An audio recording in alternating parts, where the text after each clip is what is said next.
अस्सलाम वालेकुम दोस्तों। तो आज मैं आप लोगों को 5 ऐसे तरीके सिखा सकता हूँ जिसके ज़रिए आप यूट्यूब से अर्निंग कर सकते हैं।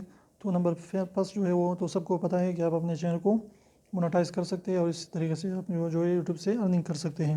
नंबर सेकंड जो है एफिलिएट मार्केटिंग के ज़रिए जो है आप किसी भी प्रोडक्ट का लिंक जो है अपने डिस्क्रिप्शन में दें और वहाँ पर जो है आपको अमेज़न के थ्रू या कोई भी जो है वहाँ पर आपको उससे आपको कमीशन मिलेगा। नंबर थर्ड जो है आप इसके ज़रिए आप यूट्यूब से अर्निंग कर सकते हैं, वो है स्पॉन्सरशिप। आप स्पॉन्सरशिप जो है ले लोगों के प्रोडक्ट की रिव्यू करें, उसको जो है उससे भी आप जो है स्पॉन्सरशिप के ज़रिए भी अर्निंग कर सकते हैं यूट्यूब के थ्रू।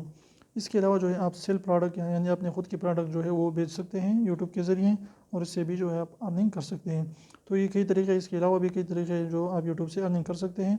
तो बस आपने क्या करना है कि बस यूट्यूब पर आना है और अच्छे अच्छे कंटेंट बनाना है और इंशाल्लाह आप इस तरीके से अर्निंग कर पाएंगे। तो उम्मीद करता हूँ छोटी सी वीडियो आपको पसंद आई।